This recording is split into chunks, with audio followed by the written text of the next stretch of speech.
Bom dia, boa tarde ou boa noite. Eu não sei a que hora você vai estar assistindo esse programa, mas eu espero que você assista. Meu nome é Wesley e eu sou o anfitrião dessa bagaceira aqui que nós chamamos de Pode Rasgar. Seja muito bem-vindo, você é nosso convidado para estar junto conosco, conversando, se divertindo, falando besteira, filosofias, enfim, o que vier pela frente.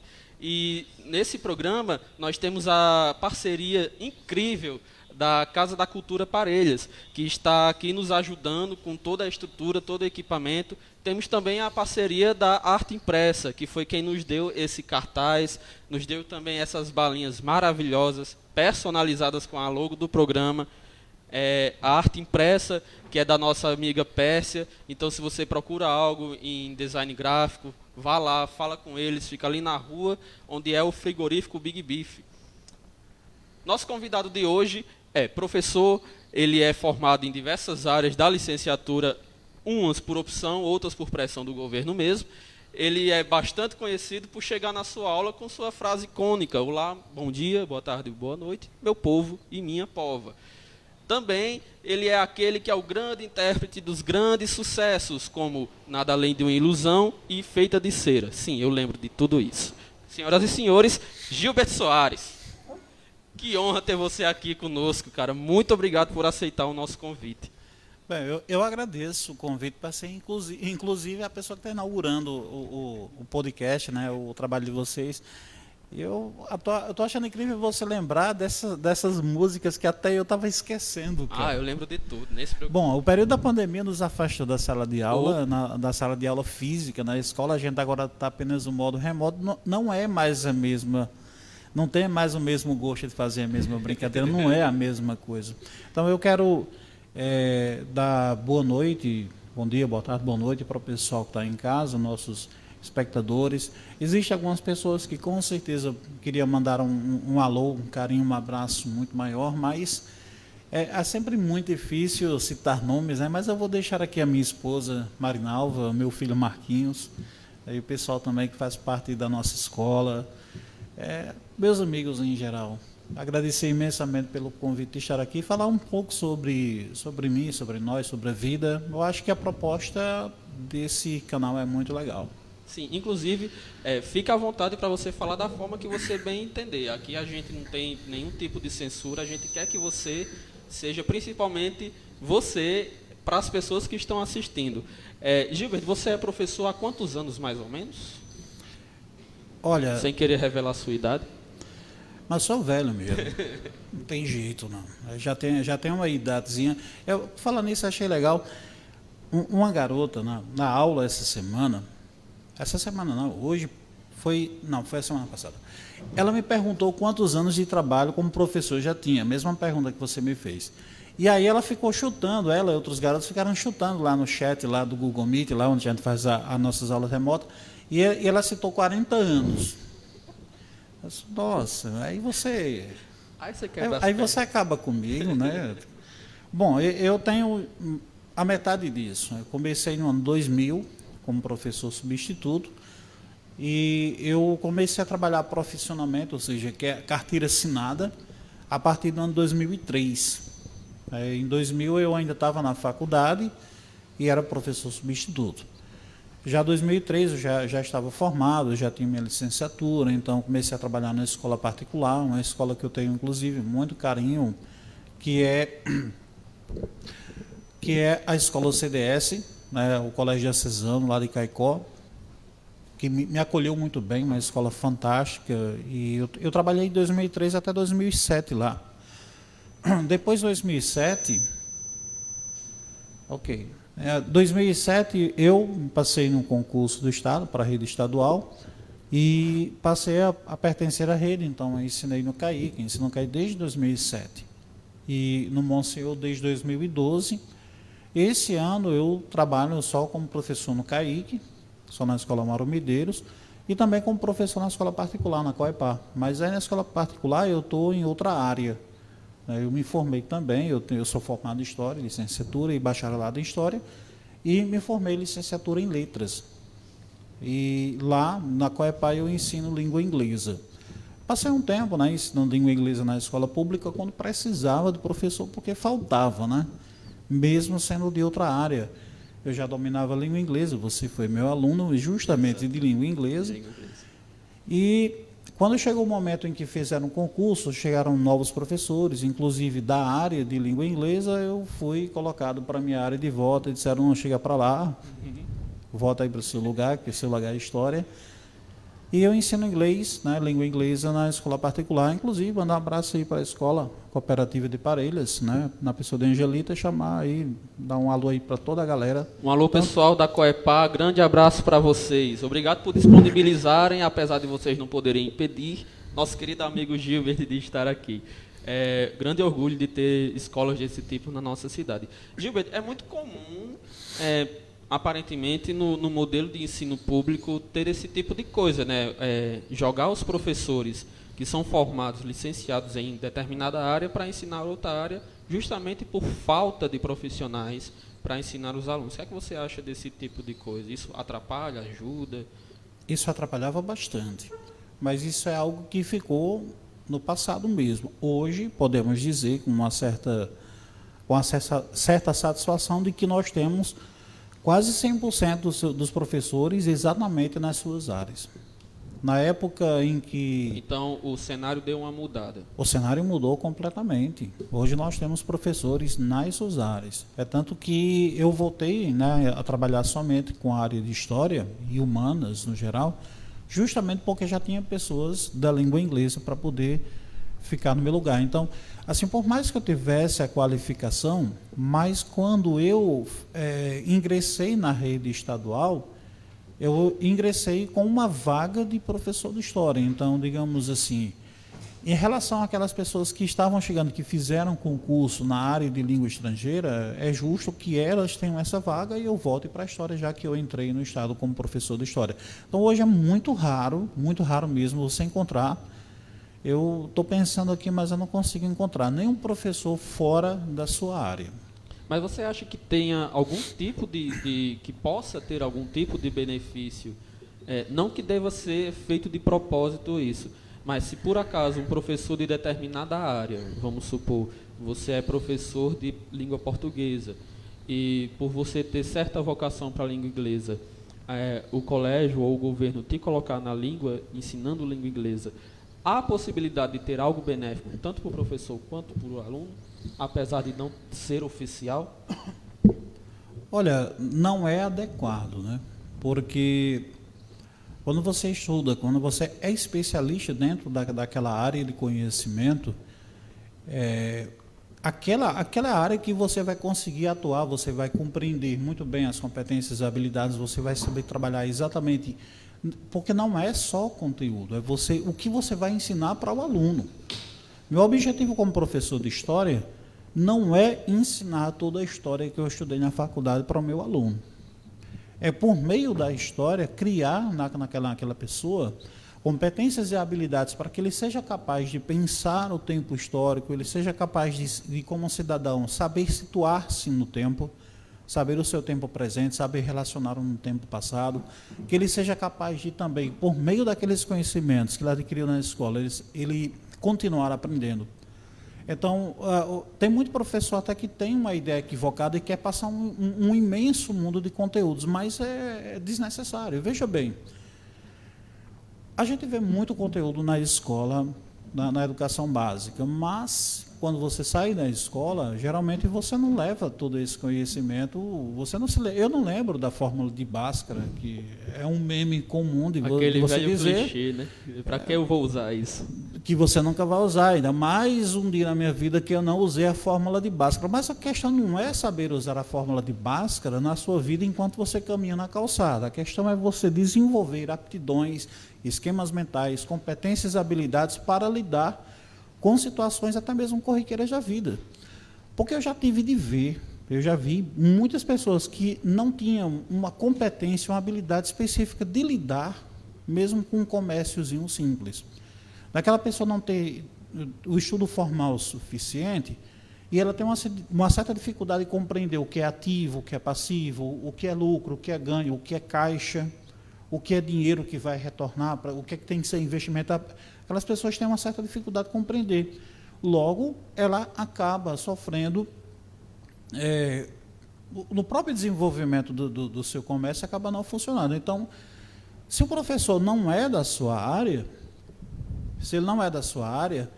ele vai ter uma dificuldade de compreender as habilidades que ele vai precisar desenvolver nos alunos. Por exemplo, eu sou professor de História, e enquanto eu ensinava a língua inglesa, eu queria ensinar a língua inglesa, mas, de repente, a escola não necessita, ela não impõe que o aluno saia do terceiro ano, porque também ninguém consegue mesmo, falando inglês. Mas era preciso desenvolver certas habilidades e competências. Enquanto eu estava professor de inglês e não tinha ainda o curso de letras, eu precisei estudar bastante no sentido de não saber só a língua inglesa, mas saber o que eu precisava levar para a sala de aula para que desenvolvesse nos meus alunos o que seria adequado. Então, eu trabalhei dobrado e provavelmente não fiz todo o trabalho bem quanto faria um próprio professor de inglês habilitado na área. Hoje eu posso dizer, estou mais tranquilo, já tenho uma formação, tenho um bom conhecimento, não só da língua, mas tem um conhecimento específico de como fazer a prática pedagógica. Então, não é interessante que um professor de uma área diferente vá trabalhar em outra. Mas, se precisar... Infelizmente, graças a Deus, esse cenário, como você mesmo disse, deu uma mudada, né? Mudou bastante. Em grande parte por causa da facilidade, do aumento da facilidade, da acessibilidade das pessoas às universidades, que contribuiu para que muitas pessoas se formassem, tivessem sua graduação. Hoje, inclusive, dentre os professores que estão na escola pública, não existe mais aquela figura do professor de ensino médio. Todos são, né, devidamente formados na sua área com licenciatura e a maioria tem especialização no mínimo, ou mestrado, ou doutorado. Exatamente. E falando sobre você ser professor, Gilberto, eu gostaria assim, eu não sei se você passou por isso, eu passei por isso, não sei se as pessoas de casa sabem, eu passei um tempo na faculdade de letras, na UFRN, fazendo o curso de letras, e quando eu falava para algumas pessoas que eu gostaria de cursar letras e um dia me tornar professor, era sempre aquela reação de, nossa, mas não tem algo melhor para fazer? Eu queria saber de você como surgiu esse desejo, essa ideia de que, nossa, Um dia você acordou e pensou, eu quero ser professor, ou foi algo que foi sendo construído durante o tempo? Eu estou mais um pouco aqui na barca da primeira galera que você falou. Eu não pensava em ser professor, não.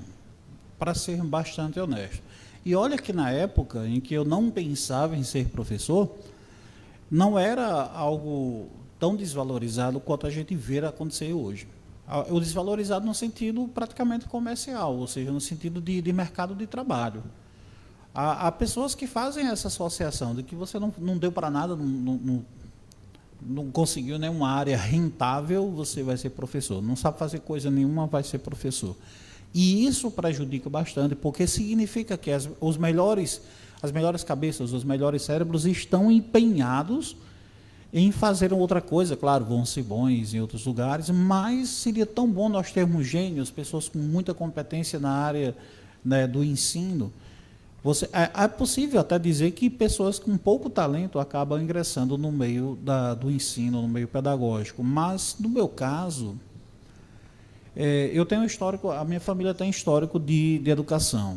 Então, eu tenho familiares, vários tios, que eram professores, né? Um dos mais conhecidos era Geraldo Luciano, mais conhecido como Geraldo e Otacílio, mas também a irmã dele, Maria, que também foi professora durante muito tempo. Hoje ela encontra-se numa situação, ela já tem uma certa idade, mas tem uma situação de saúde, ela deixou de lecionar justamente por causa de um problema de saúde.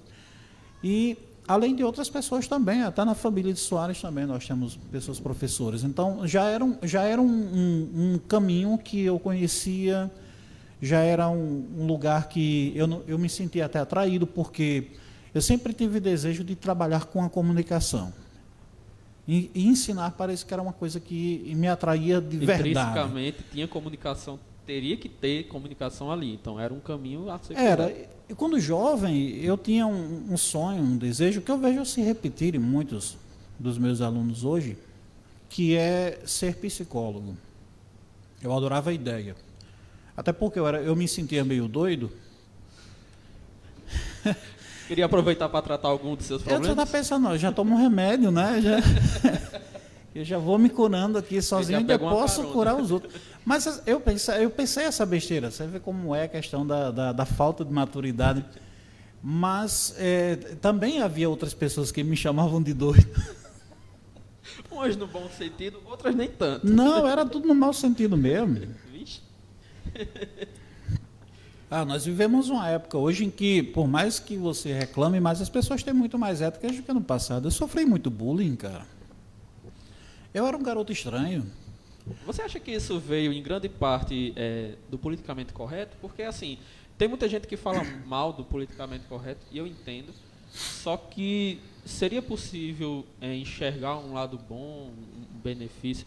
Eu sou o tipo de cara que eu tento enxergar o lado bom e benefício de diversas coisas, por mais estranhas que elas pareçam.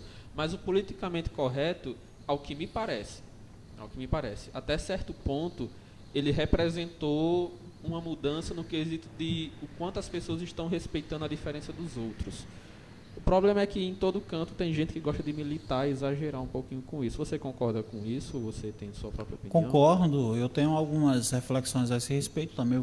Vou só terminar a ideia de como eu cheguei a professor. Claro. E vou falar sobre essa questão do politicamente correto, que eu acho que é uma discussão interessante, porque tem a ver com o fato de quanto bullying eu sofri e quanto bullying outras pessoas também sofrem hoje, e que nós precisamos falar. Então, voltando à questão, eu tinha o desejo de ser psicólogo, mas é claro que não era uma coisa amadurecida, não era uma coisa que estava realmente bem assentada. Na minha época, o ensino médio não tinha tantos recursos como nós temos hoje. Por mais que se fale mal da escola pública, das coisas que existem na escola pública, toda a escola de ensino médio, ela traz muitos, como é que eu posso dizer, são planos, são projetos, são iniciativas que colocam estudantes, seja em iniciação científica, já teve até os governos que vieram, acabaram com Ciência Sem Fronteira. Sim. Pô, ficavam morrendo de inveja. Infelizmente. A galera que, quando eu estudei ensino médio, não tinha isso, quando eu estudei o ensino superior, não tinha isso. Eu vi depois ex-alunos meus que foram para a Europa, estudaram em universidades. Nossa, isso é muito bom, eu queria muito ter tido isso. Isso acabou, né? E tem muito recurso hoje. As escolas se preocupam com os estudantes fazerem o Enem, que elas escolham uma profissão, que elas tenham um projeto de vida. Isso é muito legal. Na minha época, não. Eu fiz o vestibular sem ter muita ideia do que o vestibular era, só para você sentir o drama. Eu queria fazer psicologia ficava em Natal. Eu não tinha ninguém em Natal, então eu não vou para Natal. Então, fiquei por aqui. E pensei em fazer, então, um vestibular para a História, porque a História também era uma coisa que me chamava bastante atenção, já que conhecer o ser humano passava também por saber o que ele era no tempo e no espaço. Sim. E isso me chamava a atenção na época. Então, eu me apaixonei pelo curso. E uma das portas do curso era justamente ser professor. Foi daí que eu me tornei professor. Eu precisava de um emprego. Em primeiro lugar, a gente precisa de dinheiro para Mas nós precisamos de emprego, é profissão, né? Professor por amor, sim, com certeza. Nós exercemos nossas tarefas com amor, mas é claro que a gente precisa de um emprego, um trabalho digno, então foi muito bom. Agora vamos voltar a falar sobre a questão do politicamente correto. Tem a ver com aquilo que eu estava falando que eu já o ouvi pessoal me chamava de doido, não é? Olha, a discussão sobre politicamente correto eu acho importante. Eu acho interessante que exista uma cobrança de que exista o politicamente correto. Mas é claro que nem todas as pessoas pensam igual e nem todas as pessoas são tolerantes. Com certeza vão existir aquelas pessoas que vão se dedicar a uma causa com fanatismo. Infelizmente. E o problema de todo o movimento é que o movimento em si ele busca conquista de direitos, ele busca fazer mudar a realidade e nem que seja mudar a realidade por meio do martelo. Então, todas as reações, seja favoráveis na forma como as pessoas cobram que exista o politicamente correto, e até as pessoas que não gostam do politicamente correto, todas elas são na base da foice. Só que isso tem uma importância também vital, porque a nossa realidade ela é construída diante desse conflito de ideias. Esses conflitos de ideias é o que nós chamamos na filosofia de tese e antítese, e você tem uma nova realidade que vai ser a síntese. Então, não é aquilo que eu desejo, não é aquilo que só o outro deseja, mas uma... Vai dar microfonia, hein? Mas um embate entre essas ideias. E isso é muito importante. É preciso que exista um embate de ideias, porque se não houver espaço para a discordância, você tem um totalitarismo. Você tem alguém tentando colonizar mentes. Você querendo pré-formatar as pessoas a um só tipo de pensamento. Eu concordo que nós devemos, ao máximo, combater no bom sentido. Não, quando fala em combater, o pessoal já vai puxando suas armas. As foices, já vai amolando suas...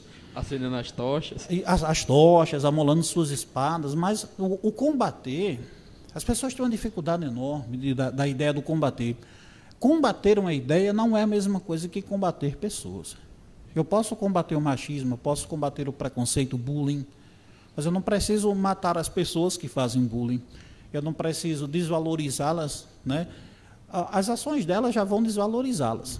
As ações que são violentas, as ações que são preconceituosas já desvalorizam, porque não estamos num mundo mais que aceita insultos, que aceita desvalorização. Sim. As pessoas não aceitam mais caladas, como na minha época, de uma pessoa qualquer me chamar de doido ou arrumar um apelido por causa de alguma característica física, psicológica minha, ou de outras pessoas, elas não vão ficar caladas. Mas isso é ótimo. Isso vem de uma das principais formas de se combater esse tipo de coisa, que é a informação. E a informação, assim penso eu, a informação a respeito de como as pessoas são, deu a elas muito mais consciência dos direitos que elas têm enquanto pessoa. Então eu acho que isso contribui para que as pessoas elas se defendam mais, estejam mais na defensiva quanto a essas pessoas que as agridem, contra essas que falam mal delas e tudo mais. Mas pode continuar, eu fui só fazer uma adendo. E ainda sobre a questão das pessoas que acabam sendo um problema, né? O militante chato. ele vai existir em todo e qualquer lugar. E que bom que existe. E que bom que existe. As vozes precisam ser dicionadas. As pessoas pensam, tem uma certa ilusão que democracia é o paraíso, né? O jardim do Éden. Nossa, agora o país é democrático, nossa, está chovendo flores, Jesus pessoalmente vem nos governar, não vai ter mais conflito, todo mundo em paz, aquele cara vai se submeter a um trabalho ganhando apenas R$ 100, o patrão vai ficar feliz com um lucro de 1.000. Não vai acontecer. A democracia é um palco de interesses, de vozes diferentes, de conflitos. Então, o politicamente correto está dentro disso. As pessoas que não aceitam a evolução do mundo para um mundo que seja mais justo, que tenha mais igualdade, que tenha mais respeito, que são mentes realmente atrasadas, são pessoas que combatem o politicamente correto apenas por combater, apenas como uma bandeira, é um fanatismo, eu vou dizer, é uma idiotice. Fica à vontade, pode falar do jeito que você quiser. Bom, idiotas existem de todos os lados, porque fanático é um problema. Fanático pode ser pela melhor coisa do mundo. O pior fanático é aquele que usa o nome de Jesus. Como diz aquele famoso meme, Jesus é um cara sensacional. O que fode é o fã-clube. Porque Jesus... A forma mais culta de se falar isso, né, que foi um amigo meu que me disse, o mal de todo mestre é seu discípulo. Com toda certeza. Eu tenho uma frase que eu costumava dizer que eu acho que complementa justamente isso. O ser humano tem um dom, um talento incrível de deturpar tudo que já nasce puro. Jesus veio, trouxe uma ideia belíssima, os caras, olha que coisa linda, vamos piorar. Jesus disse, amai-vos uns aos outros. Os caras escutaram o quê? Armai-vos, né? Vamos comprar arma, mata. Jesus disse, amai aos vossos inimigos. Aí os caras perguntaram, o que é que ele disse mesmo? Ele disse, matai os gays. Então, tem muita coisa que... essa galera que gosta mesmo é de conflito, não de uma causa. É muito complicado. Há pessoas que vão militar dentro de um lado que ela só quer realmente conflito, aquela pessoa que respira 100% somente aquela causa, e ela se acha tanto no poder de ser somente aquilo, que ela quer obrigar que as pessoas tenham aquele mesmo estilo de pensar dela. Isso é que é complicado.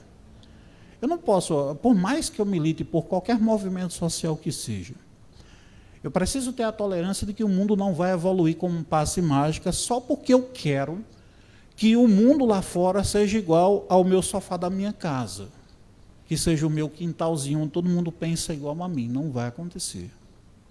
E isso vale para os dois lados, né? Exatamente. É o que acaba gerando muitas vezes os que eu chamo de cabeça de merda, porque eu não sei o que é que acontece, que na ideia afoita de querer defender uma ideia, parece que todo o resto não serve. Todo o resto, e aí eu falo com propriedade de quem vive no contexto, todo o resto é do demônio, todo o resto é do inimigo e tudo mais. E eu acho que a gente precisa ter um pouquinho mais de cabeça aberta para entender que nem tudo é tão simples. A gente não vive numa história em quadrinhos. Aliás, nem as histórias em quadrinhos estão sendo mais assim, de existir vilões que são fundamentalmente vilões e heróis que são fundamentalmente heróis. Existem pessoas, e pessoas tomam rumos diferentes.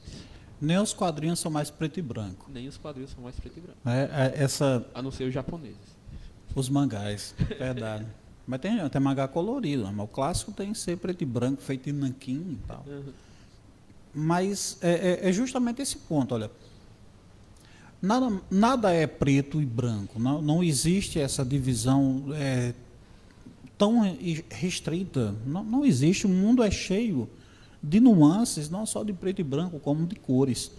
Isso vale como metáfora para tudo que a gente está pensando. A gente imagina que alguém que possa ser, vamos imaginar, colocando como você disse mesmo dentro do contexto, alguém muito religioso, nossa, que pessoa maravilhosa, aquilo é um abençoado, é um homem de Deus, de repente, não mais que de repente, você colocou muita expectativa sobre algo, sobre alguém, e decepciona-se. O problema não foi a pessoa te decepcionar, o problema foi você ter expectativa demais, porque ao colocar expectativa, você cria uma caricatura da pessoa e acaba sendo meio cruel e injusto. Uhum. Ao imaginar que aquela pessoa que eu tenho como ídolo, de alguma maneira, ela é incorruptível, ela é quase um semideus, nunca vai errar, E quando erra, nossa, eu nunca me imaginei, nossa, não quero mais nem ouvir falar. São posições que são meio que infantis, de tão antagônicas. É preciso ter um espaço para a tolerância, porque se não houver tolerância, não funciona. Até mesmo os prédios mais altos, ele precisa de um sistema de tolerância, porque se for rígido demais, ele cai. Ele cai. E assim vale para tudo que você faz. Se você for... Olha, a pior coisa que já se inventou foi a ideia de que você pode colonizar mentes. Ah, eu tenho uma verdade, a verdade é só minha, mas eu quero que o Wesley também concorde comigo, porque senão não é meu amigo. E de preferência vai para o inferno. Eu já estou imaginando. Está imaginando o que? O inferno? Não, coisa minha. Deixa. Não quero imaginar, não é bom, não. É melhor. Eu queria saber se em sala de aula, ou se na sua vida você enfrentou algum tipo de dificuldade com essa evolução do mundo em que, sei lá, aconteceu comigo. Vou dizer que aconteceu comigo. De repente eu descobri que algumas coisas que eu pensava, algumas coisas que eu falava, poxa, parece que não é tão respeitoso assim. Parece que eu estava sendo meio que um babaca. Aconteceu isso com você também? Ah, sim, totalmente. Totalmente. Eu já tenho uma certa idade. A gente já falou sobre isso, tá? Então, eu já tenho uma certa idade na sala de aula, e então eu já vi muitas gerações de estudantes. E até mesmo a minha própria geração dentro da faculdade, ou no próprio ensino médio, voltando minhas lembranças, e a gente vê uma mudança muito grande. Há coisas que eu dizia, que eu fazia, que tinham seu contexto, era engraçado. Hoje eu tenho certeza que não vai funcionar mais.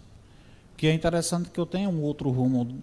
Até porque, talvez em alguns momentos, eu feria pessoas com palavras, mas eu não sabia. Não era intencional, e as pessoas realmente não iriam...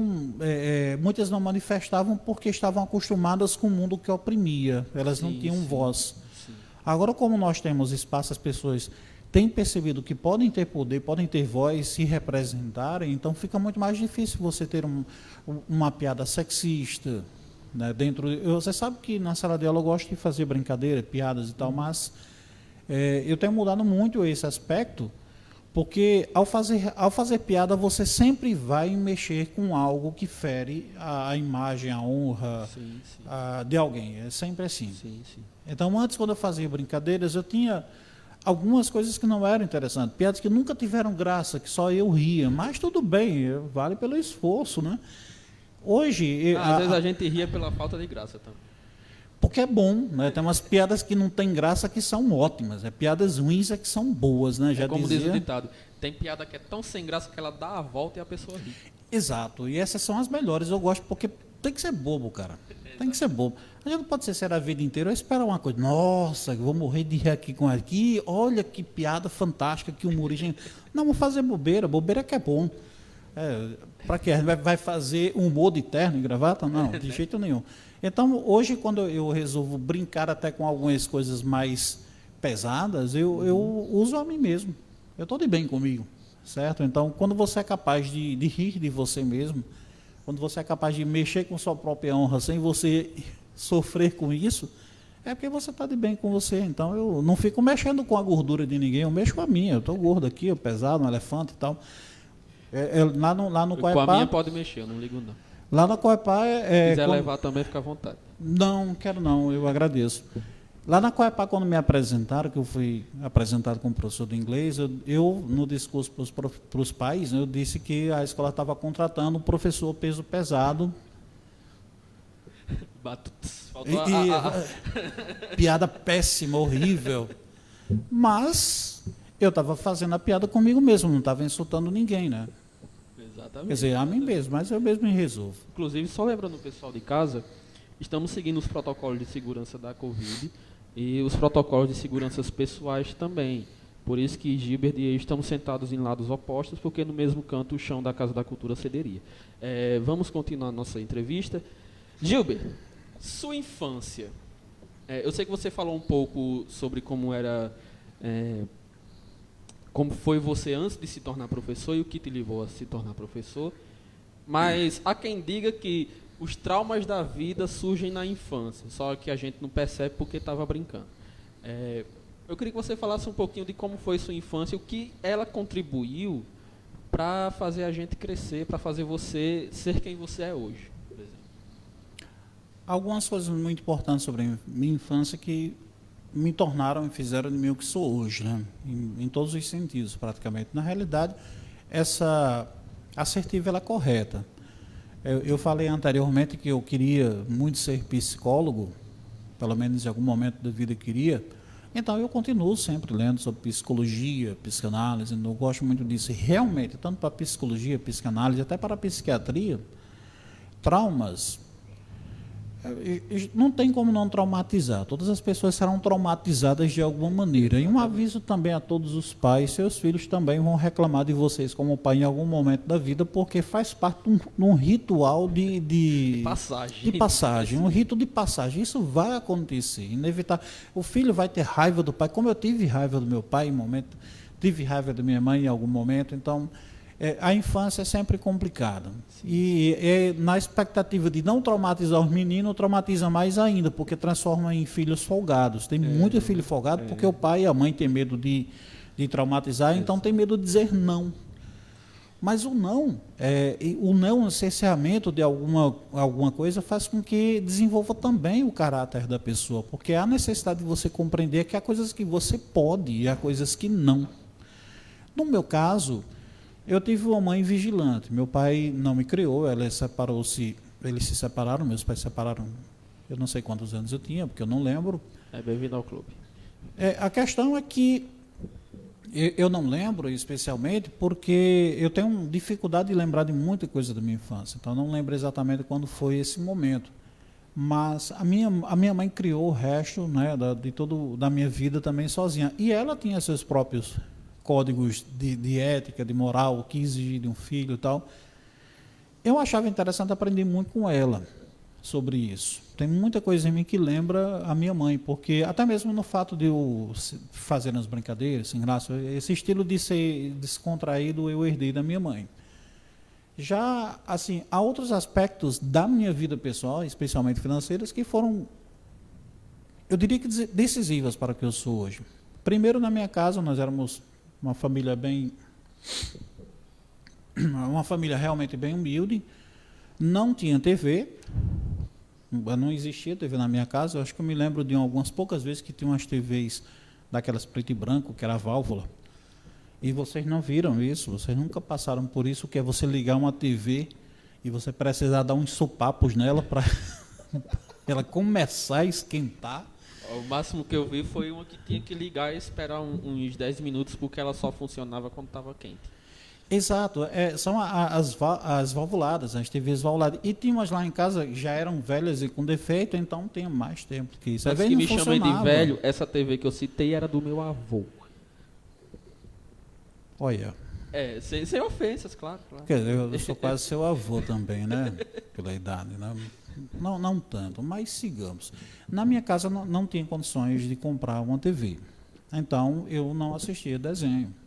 Eu não tinha essa diversão.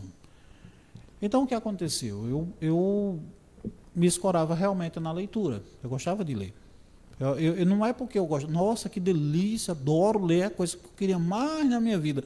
Eu me acostumei porque era interessante. Então, se eu não tinha TV, não tinha muitos amigos, onde eu morava não tinha criança por perto com TV para ir lá, tinha até uma, mas era muito raro ir lá, também não era muito bem-vindo, tal.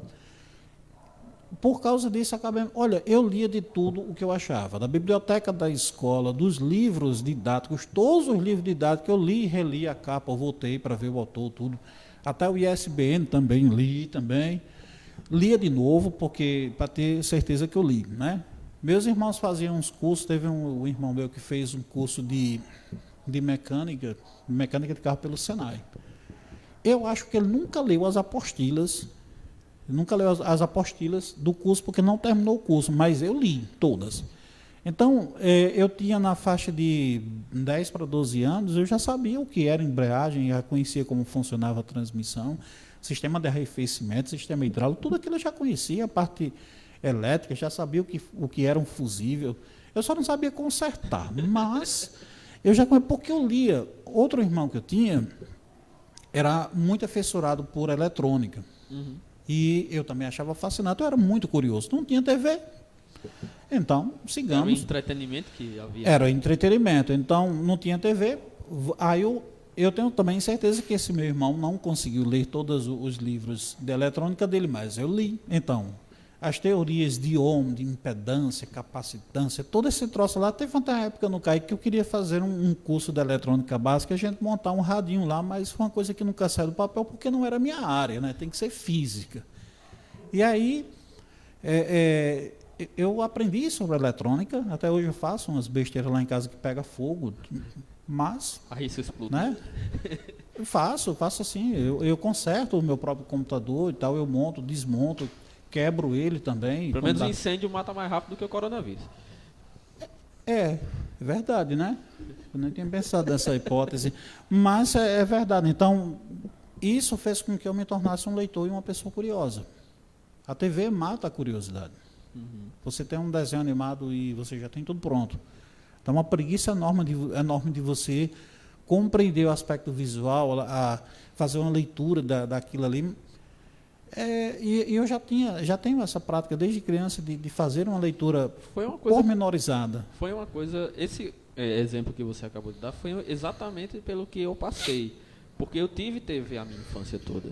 Minha infância, adolescência, eu sempre fui muito ligado à questão de TV. Porque, de fato, era o único entretenimento que eu tinha. Minha família nunca foi daquele tipo de família que vivia lendo, nem me incentivando a ler, e nem eu sentia nada que me incentivasse a ler, porque vai que tem gente que diga que eu estou colocando a culpa nas circunstâncias. Não. Querendo ou não, foi uma escolha minha. Só que o fato de ter algo que seja uma fonte de entretenimento, que entregava as respostas para mim, acabava me influenciando a não ser tão curioso a ponto de eu ir atrás dessas respostas por mim mesmo. Era só ligar um canal e talvez tivesse lá uma entrevista. Hoje em dia é mais fácil ainda, né? As crianças de hoje em dia têm celular, têm computador, têm tablet, têm internet do mundo inteiro à disposição. Então você vê muitas crianças que já têm informação sobre questões mais maduras, que já estão à frente do que elas deveriam estar. Crianças que, ao invés de aproveitarem sua infância brincando e se descontraindo, ou procurando coisas para ler, se jogar em fantasias e tudo mais, estão preocupadas já com sexualidade. E aqui eu não estou fazendo crítica a nenhum tipo de propaganda de certos, enfim, reis do hambúrguer por aí. Vamos continuar a entrevista. Gilbert, eu queria saber de você, você tem uma religião, você acredita em Deus, sua espiritualidade, como é que você se designa? Tenho sim. Falou alto aqui, acho que aumentaram o microfone, né? Tenho sim, com certeza. Inclusive, a semana passada, teve uma pergunta muito curiosa de uma aluna do 8º ano, não sei porquê. Aí o rapaz foi baixar o volume ali, não sei se está saindo o volume correto na transmissão. Tá, ó, se Dinho falou, tá certo. Inclusive, tem um negócio, depois que eu quero falar sobre Dinho aqui, né? Ele pediu especialmente que falasse. Tem que ser o nome dele. Ele tá aqui. Ele não gostou muito, mas eu vou falar, não tem jeito. Por favor, antes de entrar na questão, fale. Com certeza. Mas a garota perguntou se eu acreditava em Deus, do nada, assim. Às vezes eu fico pensando por que isso é tão importante para as pessoas. Uhum. Se você acredita em Deus ou não. Eu poderia perguntar, você acredita no Saci Pererê? Não faz o menor sentido. Você acredita em Krishna? No Deus Brahma? Não faz o menor sentido. Por que é tão importante para algumas pessoas se elas têm uma crença em algo ou outra? Porque eu sou adepto da compreensão de que as pessoas têm o direito de escolher se elas acreditam em algo ou não. Se elas querem acreditar em Deus ou deixar de acreditar. Porque eu acho extremamente válido. Cada um encontra as suas respostas a partir de suas experiências. É como eu falei agora há pouco. A coisa pior do mundo que você pode fazer é tentar colonizar almas. Colonizar mentes, você ser totalitário, você impor. Não se impõe verdades. As verdades elas precisam ser claras para quem as escuta. Se você quisesse dizer que a sua experiência espiritual é a certa e todo o resto está errado e precisa ser assim, você vai ter um mundo extremamente limitado e conflituoso.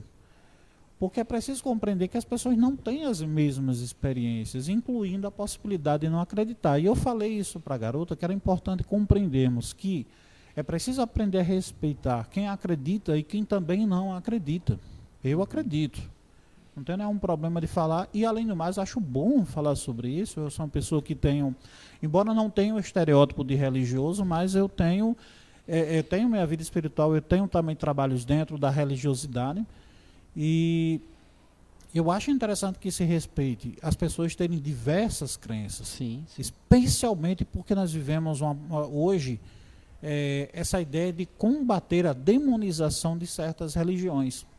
As religiões de matriz africanas, antes de serem conhecidas pelas pessoas, elas são demonizadas.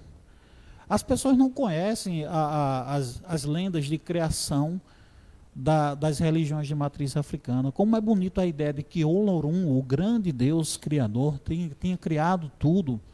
Ele criou, em uma semana, ele criou todo o universo, depois ele descansou. E como ele já tinha criado tudo e aquilo estava perfeito, ele criou seus mensageiros, que eram os orixás. Os orixás são representações das forças da natureza. Então, quando as religiões de matriz africanas estão cultuando essas forças, que são mensageiros do grande Deus Olorum, que é imerso na grande energia, que eles chamam de... não me lembro se é o Olorum mesmo ou se é Axé. Axé é energia. E é tão bonito isso. Para as religiões de matriz africana, não existe demônios. O ser humano é que é responsável por fazer o bem ou o mal. E ele é responsabilizado por todo o mal que ele faz. Sim, sim. Não existe essa demonização, como nós temos na religião cristã, uma figura maniqueísta, né? Nós temos um Deus todo bom e nós temos um demônio todo mal. E parece que as coisas não misturam. Só que essa é a visão cristã. Eu tenho uma visão um pouco diferente. Eu fui evangélico da minha infância inteira, até chegar à adolescência. Por volta de 15 a 16 anos, eu estava insatisfeito com as respostas que a doutrina religiosa que eu seguia na igreja evangélica me dava. Então, como acontece com a grande maioria, estava desviado. Demônio. Eu estava desviado, perdi o caminho, não sei para onde vou. Eu não tinha interesse em voltar porque eu achava um ambiente, como é que eu poderia dizer? Eu achava um ambiente meio pesado, eu achava uma coisa que, ao invés de ser libertadora, provocava muito mais problemas de consciência. Consciência, culpa. Eu nunca me via como alguém que poderia fazer o bem, eu estava sempre errado, eu era sempre um pecador. E uma vez, acho que uma das coisas que mais marcou foi que eu vi num caderno de um pastor, que era a igreja presbiteriana, na época ela estava se reerguendo. E esse pastor era de Pombal, era um cara muito simpático, amigo da minha família e tal. Ele, na Bíblia dele, tinha um desenho lá de umas mãos algemadas, dizendo: Senhor, eu sou o teu servo.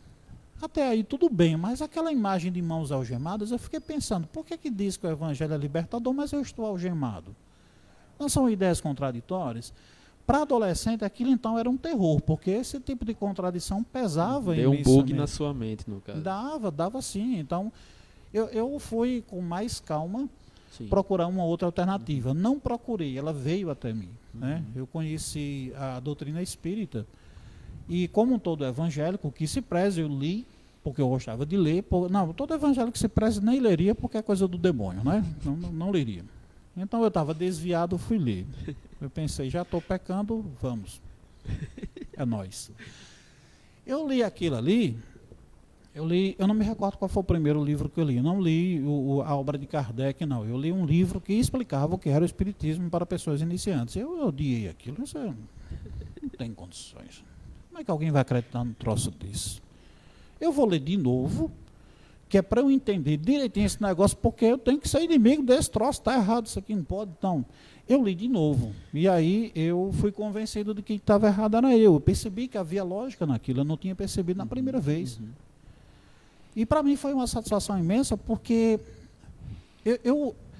a minha mente se tornou muito mais aberta, a minha mente conseguiu se tornar muito mais clara a partir daquelas revelações que eu li, que eu compreendi, que eu senti. E teve um episódio, teve um momento que foi curioso, né? Eu era por volta de meia-noite, eu estava lendo ainda, então de repente caiu a ficha, compreendi, né, o que eu estava lendo, o que eu estava conhecendo da doutrina nova, e onde estava equivocado na que eu usava antes, na que eu assumia antes. E parecia que na minha cabeça um grande castelo ela era demolido. Parecia que eu estava de repente vendo o mundo com outros olhos. Era como se aquilo no meu interior tivesse desabado inteiramente. Porque a partir dali eu me livrei daquela ideia errada de sentir peso de consciência, de culpa. Porque eu tenho que ser certo assim, assado, e eu vi os outros não faziam, era só hipocrisia mesmo. E eu comecei a perceber o mundo com olhos muito mais tolerantes. Eu comecei a perceber que o mundo era muito mais leve. E aquilo que eu já tinha certo conhecimentos de fenômenos mediúnicos e coisas estranhas, cujo diagnóstico era sempre um só, quando passava a régua na conta era sempre, o diabo, né? Demônio. E eu passei a entender o que acontecia, que eu via acontecer e não sabia, aquilo me aterrorizava. Agora isso aqui é tudo mais fácil de entender. Então eu sou espírita, né, como chama, kardecista. Kardecista. Não existe espiritismo kardecista e não kardecista. Na realidade, existe o espiritismo que foi criado por Allan Kardec, lá na França, século XIX.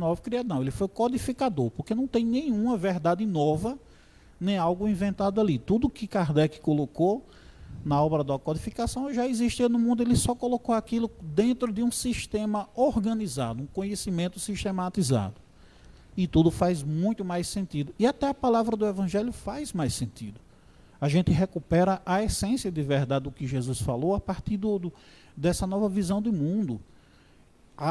Eu consigo enxergar mais justiça nas obras de Deus a partir da doutrina que eu sigo hoje. Eu não vou dizer que é a melhor, não. Cada um de vocês que tem a sua própria religião, tem a sua experiência religiosa, que maravilha que você está bem, que está feliz nela, porque é isso que Deus espera, sabe? E aí é o que assim, eu preciso deixar bem claro. Eu acho que todo mundo que está aqui sabe que eu sou evangélico, sou inclusive da igreja presbiteriana a qual você citou, porém, eu não sou fanático. Então vamos deixar bem claro isso aqui. Meu dever aqui não é dizer que eu concordo nem discordo de nada, é a gente compartilhar opiniões. Eu costumo acreditar que é possível você ter uma ideia de que a sua religião seja a certa e respeitar a religião dos outros. Sim, plenamente. Até porque, quando eu leio a Bíblia, quando eu leio os Evangelhos, eu vejo um Jesus que falava até com prostitutas, até com pessoas que estavam à beira da sociedade. Não que pessoas de outras religiões necessariamente devam estar, mas eu vejo um Jesus que ele não precisava ter fé, porque ele era a razão da própria fé, mas isso não impedia ele de estar com aqueles que pensavam diferentes dele. Exatamente. Inclusive, esse é um dos aspectos do evangelho. As pessoas compreendem muito mal até a palavra evangelho, cara, porque evangelho não é um livro, aqueles 4 sinóticos do Novo Testamento. Aquilo ali são testamentos, são escritos dos primeiros apóstolos e tal. O evangelho em si é a novidade. O evangelho é uma notícia boa, uma notícia nova. E essa é justamente a questão do evangelho. Jesus veio trazer um mundo muito mais suave do que existia no passado. Essa pauta pseudo-moralista que muita gente adota como sendo cristã e diz que é cristã porque defende família assim assado, ou porque defende arma, né? Porque Jesus disse: armai-vos uns aos outros, né? E de tiro para todo lado. Ele disse isso, está escrito lá na Bíblia, no livro dos pronômios, está escrito lá. Mentira, não tem. E as pessoas, essa pauta moralista, por incrível que pareça, ela não pertencia à doutrina cristã nos seus primórdios. Ela veio a se incorporar dentro do cristianismo quando o cristianismo passou a ser uma religião de Estado do Império Romano. O Império Romano já tinha nas religiões antigas deles, já tinha essa ideia pseudo-moralista, já tinha esse combate àquilo que eles consideravam de perversão, a necessidade de julgar pessoas, porque o Império baseava-se em hierarquias sociais, precisava justificar-se isso.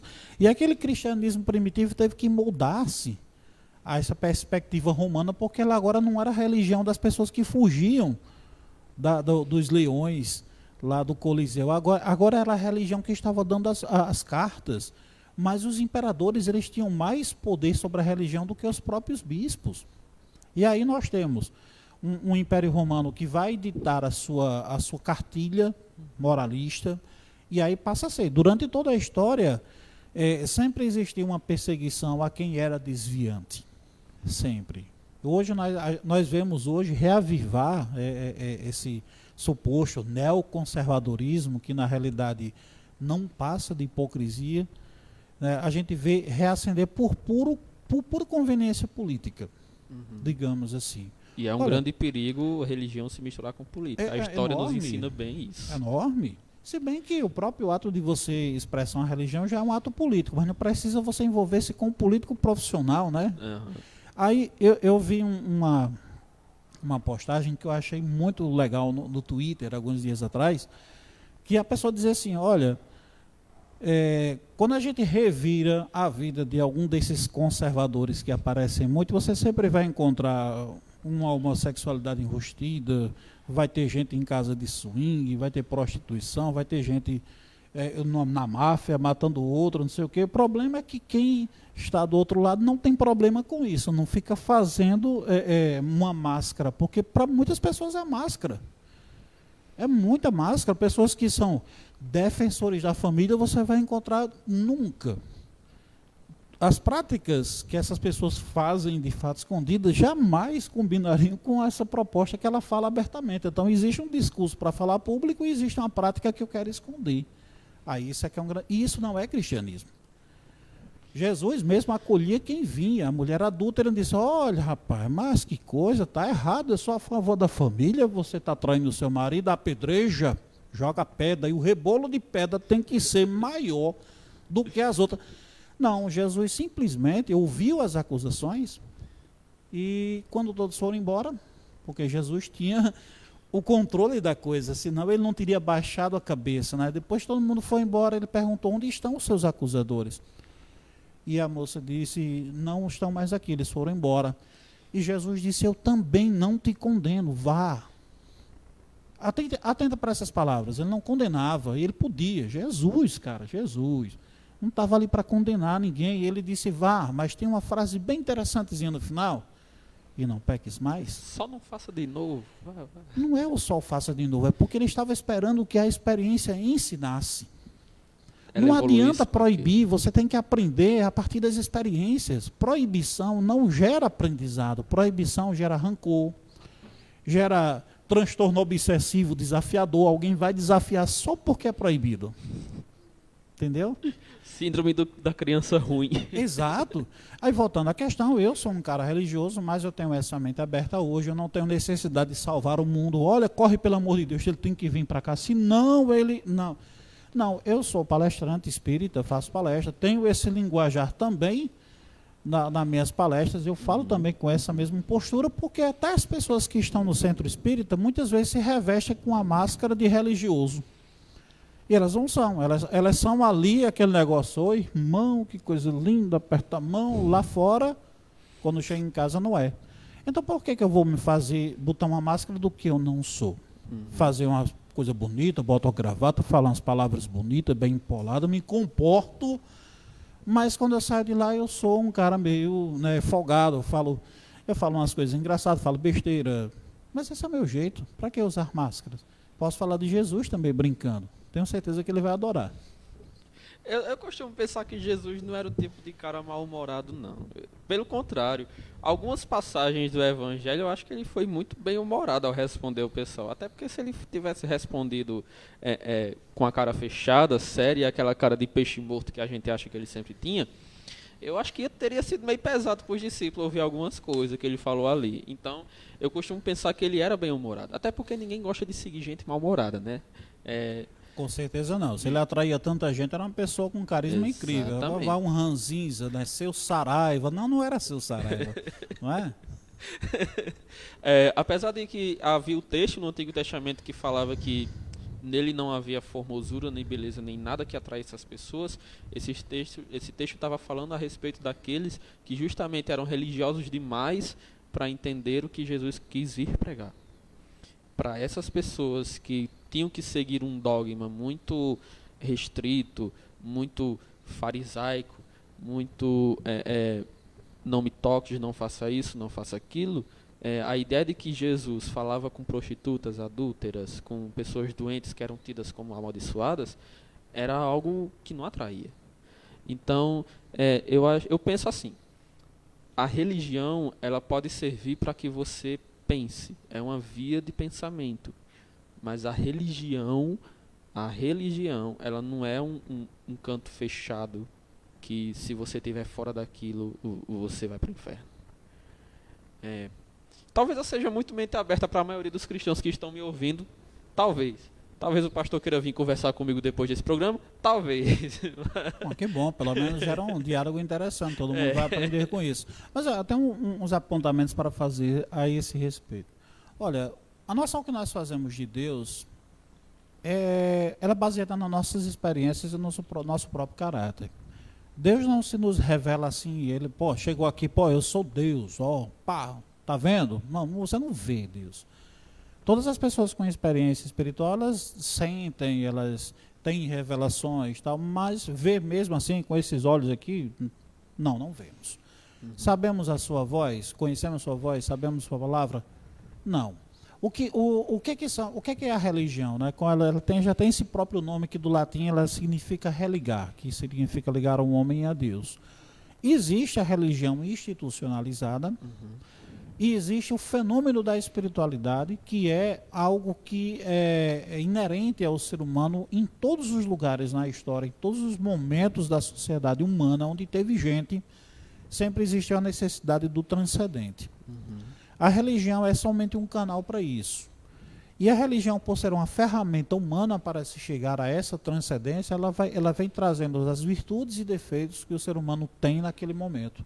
É por isso que ao falar da Idade Média e falarmos sobre a Igreja Católica, que era a religião que era a base, que tinha o poder, nós vamos falar de uma igreja que processava pessoas, colocava na fogueira, perseguia mulheres, que condenava pessoas por heresias, que perseguia e matava muito mais do que falava de Deus. Essa era a grande verdade. Porém, podemos dizer que a igreja, o cristianismo é isso?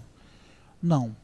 O fato é que o ser humano ele muda conforme o tempo. Hoje nós temos uma mentalidade diferente, mas a mentalidade daqueles homens naquela época era essa. Do mesmo jeito que o povo Inca e os maias também, os maias e os astecas, eles compreendiam as divindades que eles criaram como sendo deuses agressivos e que precisavam sanar a sede de sangue que eles tinham com sacrifícios humanos. Era essa forma como eles compreendiam a divindade. Dentro dessas religiões institucionalizadas, esses rituais ou essas perseguições ou essas coisas que não são boas, que hoje a gente olha com uma certa vergonha para o passado, elas tinham uma explicação histórica, elas tinham uma motivação social. A necessidade de um controle político, a necessidade de controle de mentes, a necessidade de criar uma certa unidade identitária, tem todas isso aí.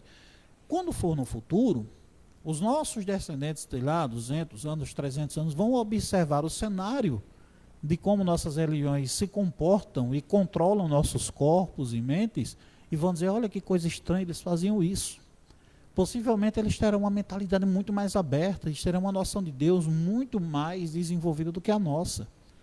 Nós temos a dificuldade imensamente de pensar no Deus com a qualidade de justo e bom, e quando olhamos as situações do mundo, percebemos que tem muita injustiça, se não botar na conta de Deus, até que vai. Nós temos dificuldade de compreender isso. A gente acaba se ancorando na religião, esperando que aquela doutrina seja as respostas para essas dúvidas que nós temos. De fato. Vamos mudar um pouquinho de assunto. Vamos. É só para não ficar monótono, tá? Não é porque eu esteja com medo de conversar. E não é um curso de teologia, né? Não é um curso de teologia. Os meninos estão super empolgados ali, olha. É um assunto empolgante, né? Estamos aqui com a nossa equipe técnica, Marília, seu digníssimo esposo Josias, Dinho está aqui. Dinho está aqui também acompanhando a gente. Esse bigodinho não era do meu tempo, não.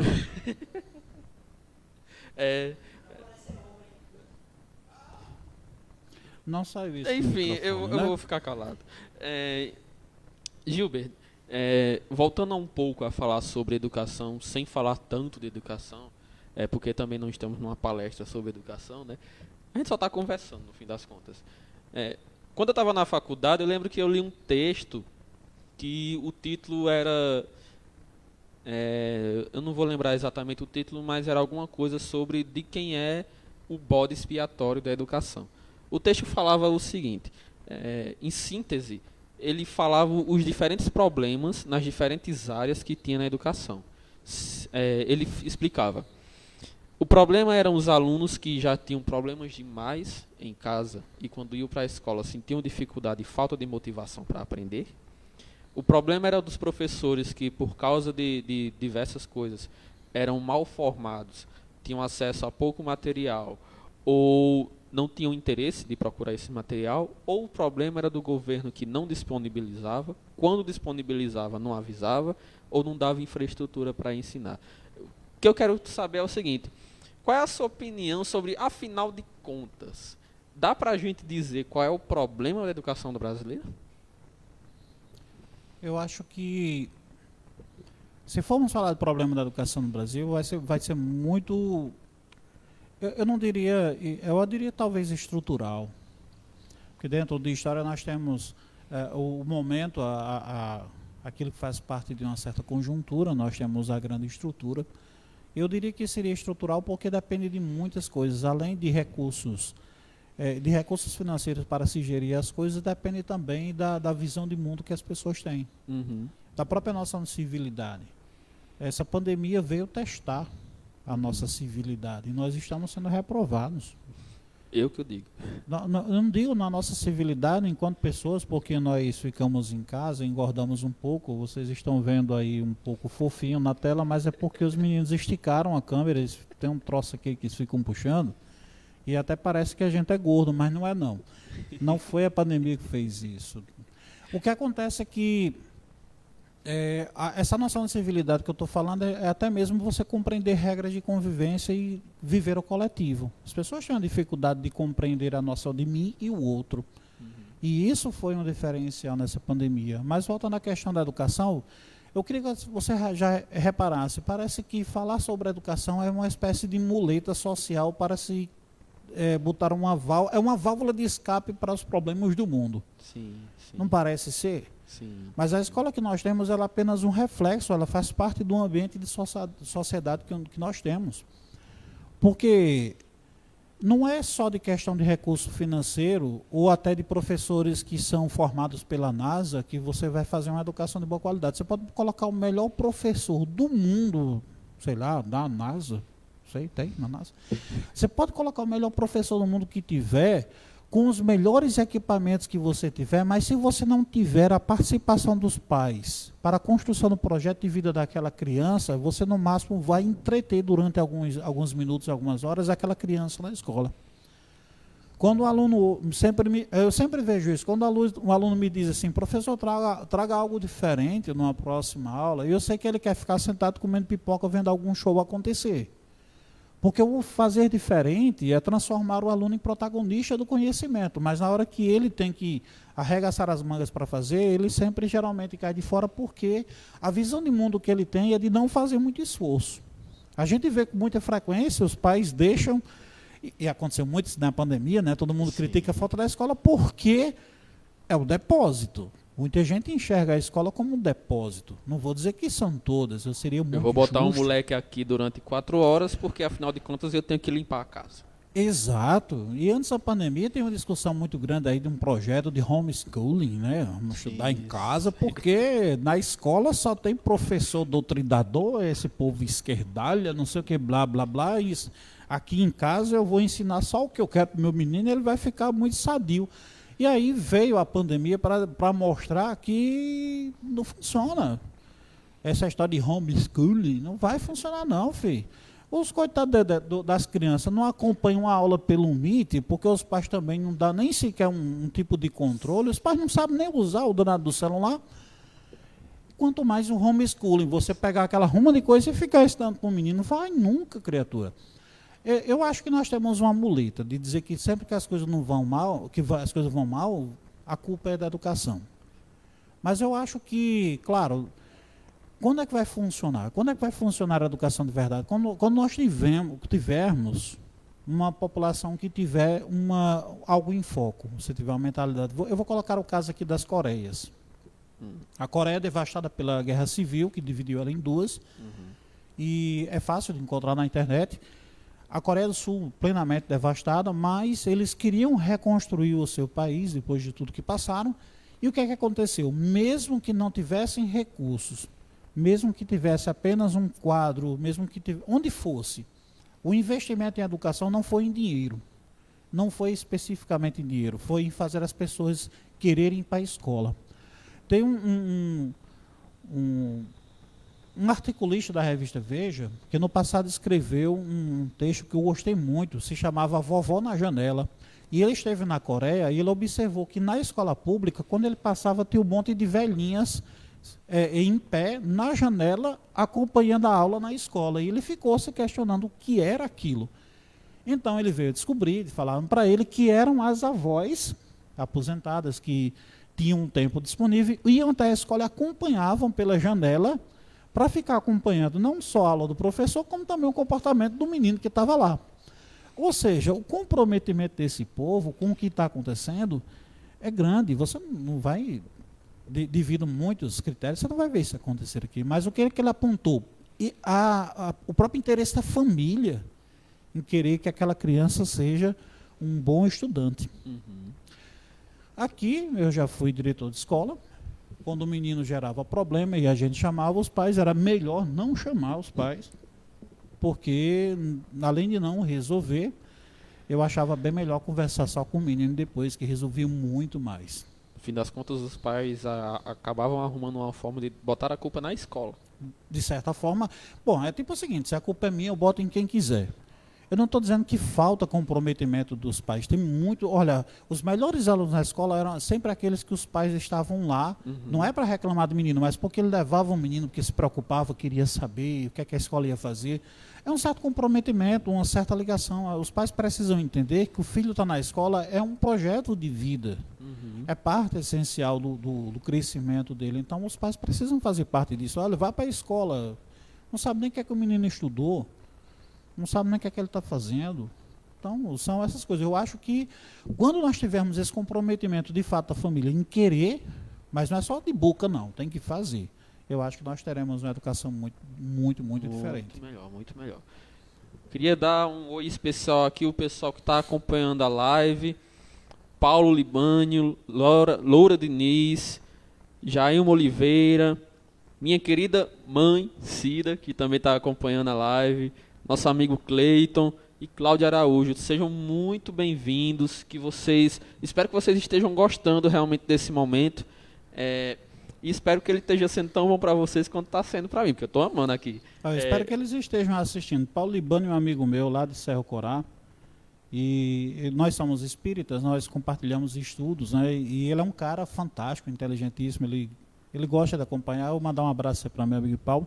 E Cláudia Araújo. Paulo, queremos você aqui também, viu? Pode vir, tô roubando a frase do Danilo. Vai de longe, né? De Cerro Corá, mas quem sabe não faz de maneira virtual, remota. Virtual aí. E a Cláudia Araújo é prima minha.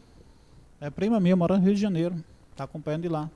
Ela seria mais difícil, tá? Um abração aí para Cláudia. Ela se parece com minha mãe, até as coisas doidas dela parecem com minha mãe. Gilbert, só para a gente encerrar essa questão de educação, de essas coisas. Você falou em certo momento sobre os alunos que tinham melhor desempenho, ou sobre os melhores alunos eram aqueles que tinham os pais dedicados. Mas, enquanto eu estava na faculdade, tinha-se muita discussão sobre o que é ser um bom aluno, no fim das contas. E aí entra-se na questão de qual é a missão do professor e qual é a missão do aluno. Como é ser um bom aluno de fato? É só tirar boas notas? Como é ser um professor de fato? É só fazer com que os alunos tirem boas notas? Por quê? Foi muito discutido, principalmente na época da eleição, um negócio chamado escola militar. Mas qual é o grande problema que eu vejo na escola militar? É dar muita ênfase aos alunos que têm bons resultados e ao passo que exclui os alunos que não têm um resultado tão bom. É sempre uma política de exclusão e hierarquia, né? Hierarquia. Por quê? Porque fica a imagem de uma escola que ela tem sempre Autoridade, ótimos... sempre autoridade. Sempre. Acima de tudo, acima dos desejos, acima das individualidades, alguém tem que ser pré-formatado. Como se fosse um monte de picolé dentro das suas forminhas. Isso é que é o complicado. Isso é que não é educação. Isso aqui não é educação. Desde muito tempo, até o Pink Floyd, 60, 80, 100 anos. Faz quantos anos que o Pink Floyd existe? Dinho que é dessa idade aí. Né, 60. Um dos clássicos, talvez a música mais conhecida do Pink Floyd, The Brick in the Wall. Né? É The Wall? Não, The Brick in the Wall. A música diz isso. Vocês querem que nós sejamos como tijolos na parede, brick in the wall. Então, tijolos na parede porque todo mundozinho igual, todo mundo rejuntado, formando uma coisinha só, sem observar as diferenças. No fim das contas, isso aí é doutrinação. Isso é doutrinação, isso não é educação. A educação é você criar liberdade, é você criar pessoas capazes, autônomos, protagonistas, capazes de serem o que elas desejarem. Isso é criar. Agora, aí eu tenho algumas respostas que talvez seja simples, com imagens que podemos entender a questão. O que é ser um bom professor? Não é repassar conhecimento, porque conhecimento é fácil. Você pega um livro, tem a paciência, senta a bunda na cadeira, passa horas lendo lá, estudando, fazendo referências, você aprende. Mas é chato pra caramba. É chato estudar. Ninguém fica, que delícia, eu vou passar aqui esse final de semana fazendo 300 equações equação de quê? Me diga um troço bem difícil aí. Equação do terceiro grau. Tem terceiro grau? Eu sabia que até Vamos equação tem terceiro grau, né? Cara, olha, vou passar o final de semana, que tesão, fazendo aqui 300 equações de segundo, terceiro grau e aprendendo a usar a Bhaskara, que eu nunca vou usar na minha vida. Pô, o conhecimento é você buscar esse tipo de informação, mas é chato pra caramba. O que é que o professor faz? O professor tem que pegar aquele bolo de cenoura, que é horrível. Bolo de cenoura é horrível. Ninguém vai dizer que é bom, não é bom, não. Por isso que inventaram a cobertura de chocolate para o bolo de cenoura. O bolo de cenoura que tem que ser bolo de cenoura, você tem que botar a cobertura de chocolate, porque se você comer só o bolo de cenoura, você entala. Aquilo é um entala cachorro.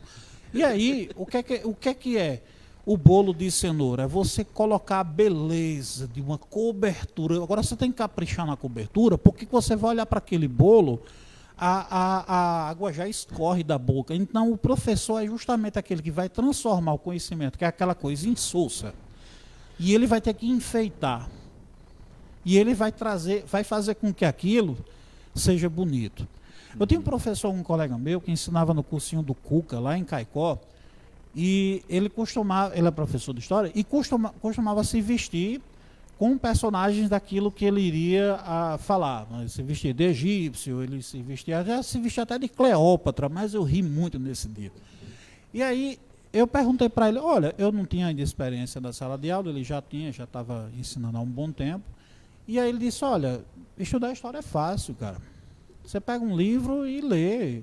Difícil é você gostar de história, de você sentar na bunda e ler. Então, o que eu tenho que fazer como professor? Eu vou lá ensinar história para aquele aluno do cursinho? Não, eu vou fazer ele ter amor para estudar, porque depois da aula, ele vai ter que sentar a bunda na cadeira e vai ter que realmente estudar aquilo ali, decorar certas informações, aprender outras. Mas se ele não vê motivação naquilo, ele não vai aprender. Não vai aprender. Então o professor é aquele que vai ter que transformar aquele bolo de cenoura que entala o cachorro numa coisa linda que você quer comer demais, cara. É justamente essa a função do professor. E é justamente porque a gente critica o professor conteudista, porque ao invés de vocês lançarem o conteúdo, deixa o conteúdo para você ver em casa e faça com que aquilo faça sentido na vida da pessoa, que aquilo seja bonito, como o bolo de cenoura com a cobertura de chocolate. Quem quiser pode trazer, eu estou aceitando. Seria também uma forma de ensinar os alunos também a fazerem seus bolos de cenoura com cobertura de chocolate, porque afinal de contas o professor está formando mentes pensantes. Então a ideia não é de um recipiente cheio de conhecimento que está derramando conhecimento em um recipiente vazio. São recipientes com conteúdos diferentes que compartilham coisas diferentes. Sim. Mas como todo aprendiz de culinária, você não começa já fazendo bolo de cenoura pronto já de uma vez. Você primeiro tem que provocar a fome.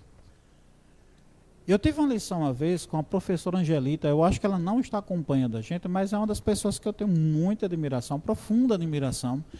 E Angelito uma vez me ensinou uma coisa que eu usei lá no CAI, que eu já usei várias vezes com muito sucesso. Ele disse: Gilberto, não adianta você dizer para as pessoas que ler é bom. Você tem que fazer as pessoas sentir fome para que elas procurem a comida. E aí, uma certa vez, ela foi na biblioteca lá do Jesus Menino e espalhou em cada carteira um livrinho infantil que ela ensinava. Ela não era diretora nessa época e ela só ensinava. E ela espalhou os livrinhos. Os meninos chegaram antes da aula. E antes de tocar e começar a aula, eles ficaram folheando os livros. Estavam lá, de repente, não mais que de repente, vamos olhar, né?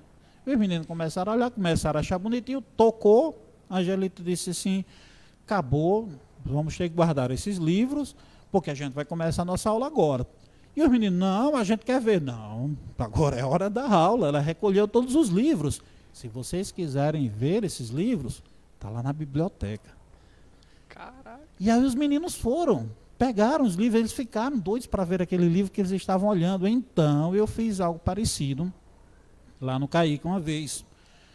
Eu falei para os meninos que eu adorava, aliás, eu adoro, né? Fernando Sabino, que é ele escreve crônicas e ele, nossa, ele é fantástico, adoro. Ele é muito mais do que apenas o Homem Nu.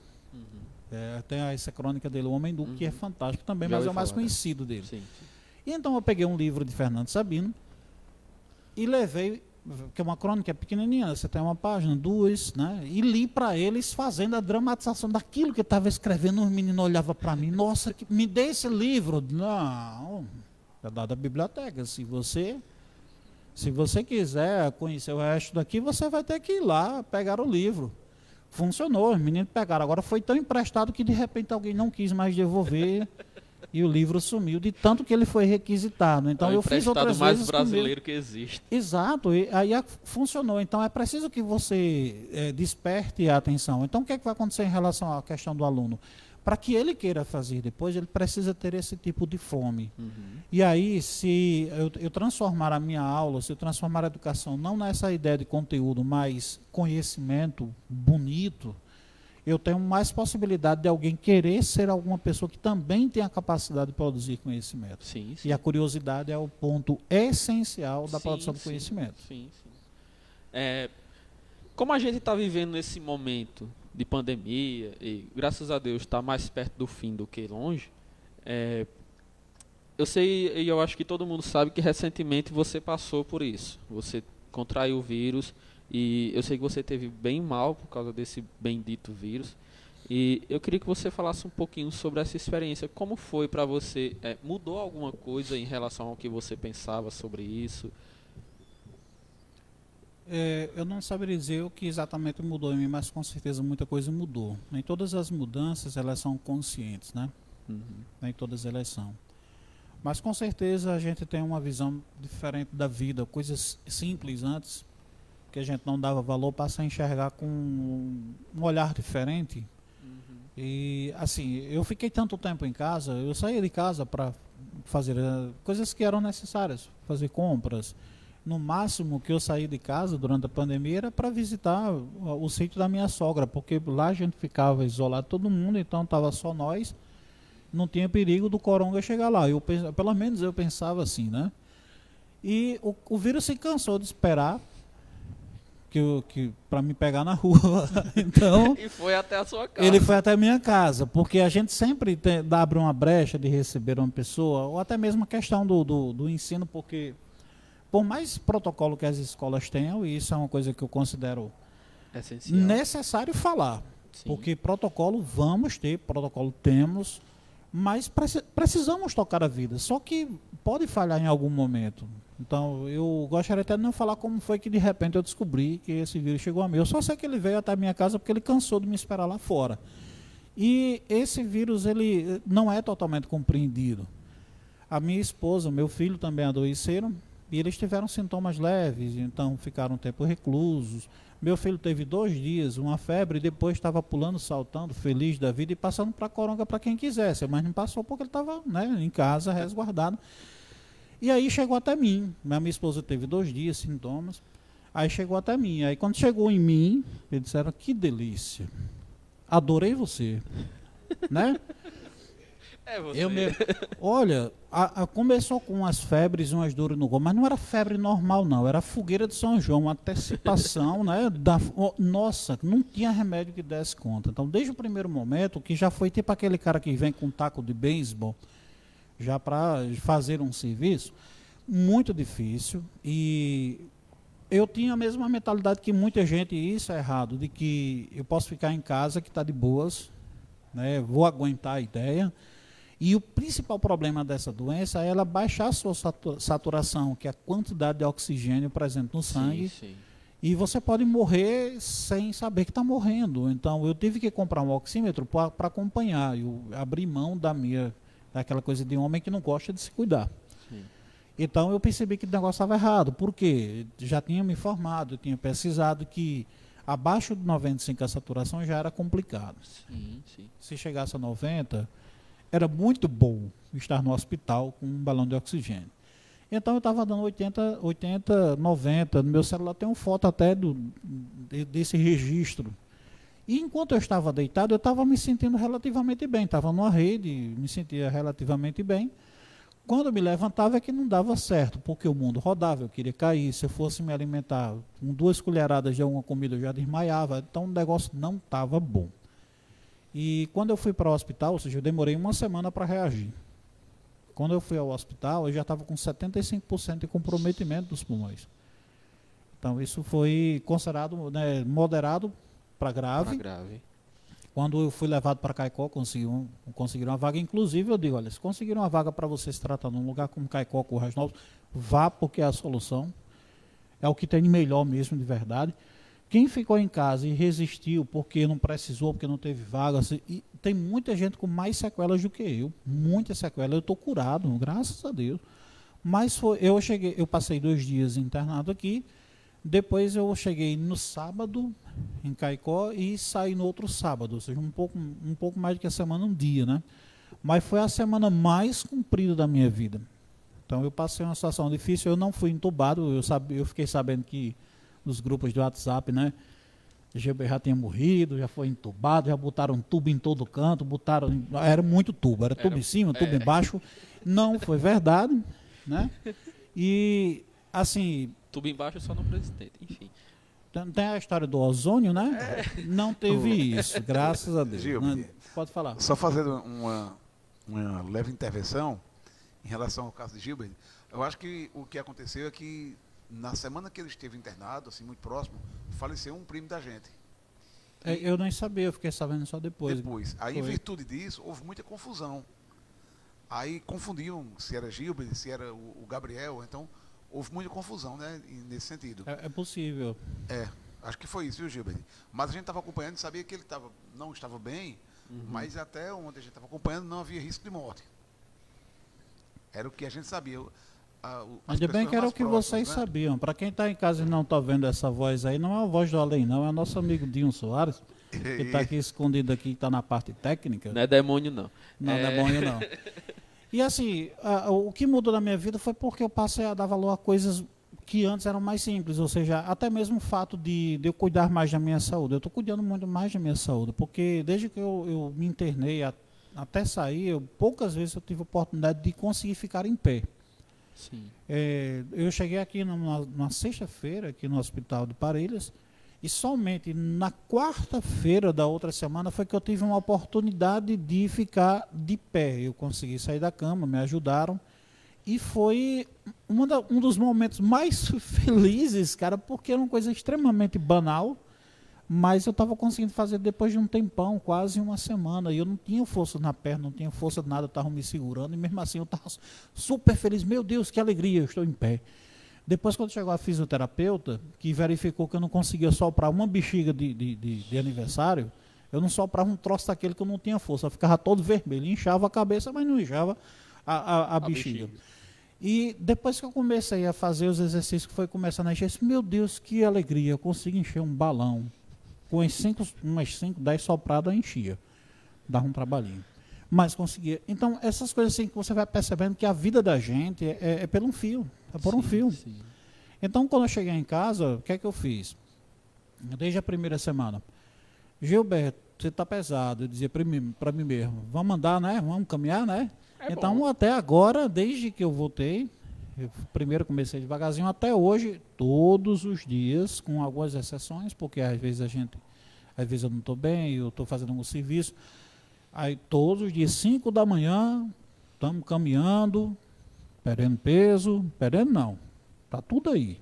Mas pelo menos estou tentando. Rapaz, teve uma crueldade de um amigo meu, passou por mim, olhou para mim e disse, rapaz, você não perde peso não, é? Assim, do nada. Eu disse, rapaz, olha, acontece o seguinte, eu estou rodando aqui nesse calçadão, eu perco, né? Na volta eu acho.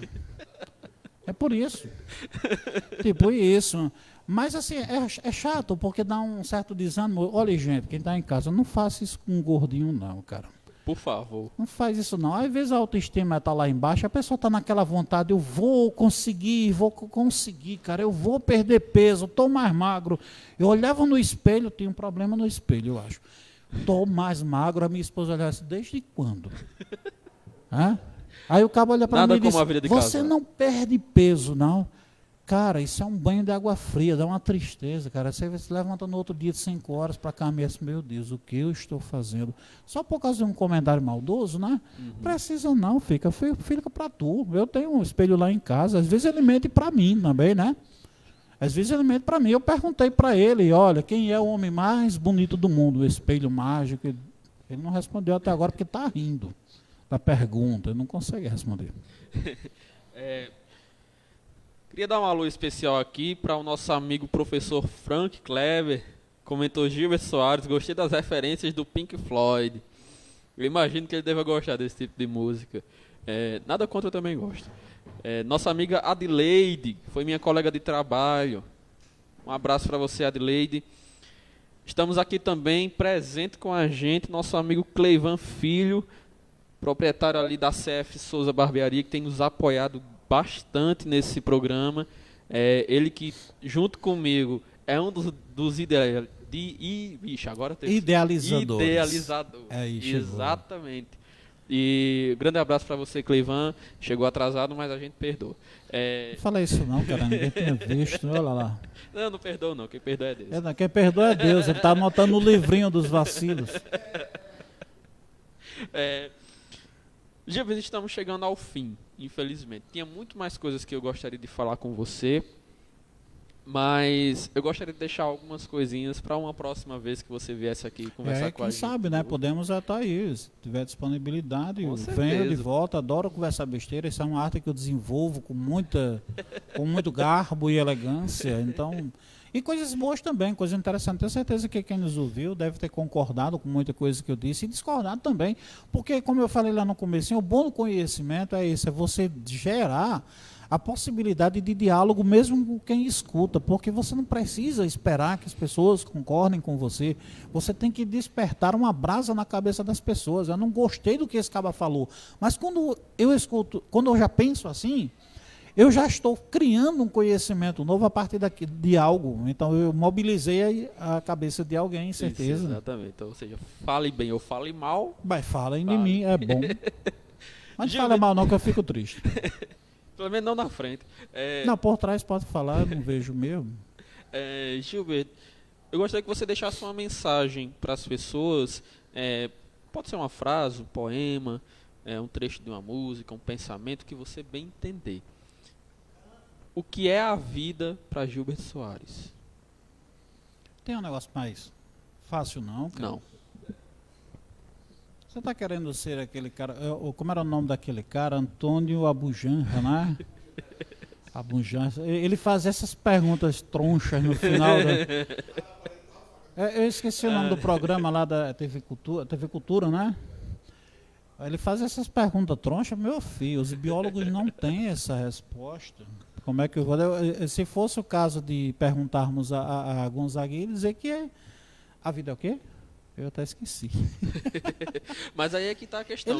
Na música dele também ele não sabe, ele pergunta para as crianças, porque a resposta mais sincera e talvez a experiência mais crua de se viver e vem das crianças, porque depois de velho a nossa própria visão do mundo ela é cheia de óculos, ela é cheia de lentes, então a gente não consegue desfrutar a vida em plenitude, Porque nós somos cheios de amarras, de tudo que a gente pensa. Então, eu acho que viver é fazer diferença.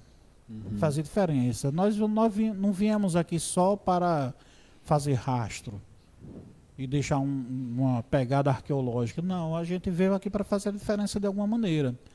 Quando eu era criança, adolescente também, que eu tinha muito problema de autoestima, continuo tendo, mas eu supero, não estou nem aí. Né? Eu adquiri uma certa fortaleza nisso, mas eu achava que eu não era importante no mundo e eu estava aqui apenas de passagem, meramente um espectador de ações dos outros. Eu percebi muito tarde que as minhas ações eram muito importantes na vida de todas as pessoas que me cercavam. Eu percebi bastante tarde isso, ter consciência de que a minha presença no mundo, ela afeta os outros de alguma maneira. Há quem goste de mim, há quem não goste de mim, mas todos eles têm uma certa impressão da minha passagem. Eu não sou um mero espectador. Então, todos vocês que me escutam, a vida de todos vocês tem esse valor. Nós não estamos aqui de passagem. Então, viver é fazer diferença de alguma maneira. Porque nós, por mais insignificante que você pensa que seja, alguém sempre vai estar orando por você em algum lugar. Alguém vai estar chorando pelo seu sofrimento em algum lugar. Para essas pessoas, você pode representar até o mundo. E você não ter consciência disso. Então eu acho que viver, o que é a vida? A vida é fazer diferença. É fazer desse mundo um lugar melhor. Eu não estou repetindo aquele filme lá, né?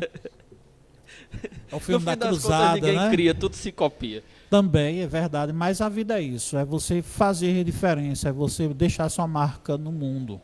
Mas aí, se fosse em termos de poema, eu queria citar um poema que Dinho pediu para que eu fizesse e citasse hoje, mas é uma pena, Dinho, eu esqueci a poesia em casa, porque ele queria que eu fizesse umas odes, umas coisas bem bonitas para alguns personagens brasileiros muito marcantes, que estão no coração dele, mas eu não vou fazer não, porque eu não quero. O nome do programa era Provocações. Ele quer me provocar com uma pergunta de Antônio Abujamra, né? Não dá. Então, pelo menos a minha resposta. Abujamra era chato, porque ele não gostava da pergunta, ele olhava com a cara de Lolo e perguntava de novo, o que é a vida? Então, a vida é você fazer diferença. Muito bom, muito bom. E para você que está em casa agora se preparando, talvez para dormir, talvez você, dona de casa, ainda esteja lavando a cueca freada do seu marido, infelizmente, chegamos ao fim de nosso primeiro programa. Ouvi um A de uma pessoa aqui, mas enfim. Aos nossos telespectadores, minha dicção hoje está uma coisa linda. Para as pessoas que estão nos acompanhando, muito obrigado por sua presença até aqui. Estaremos juntos novamente semana que vem, segunda-feira, nesse mesmo horário, talvez não nesse mesmo canal, mas com certeza estaremos aqui.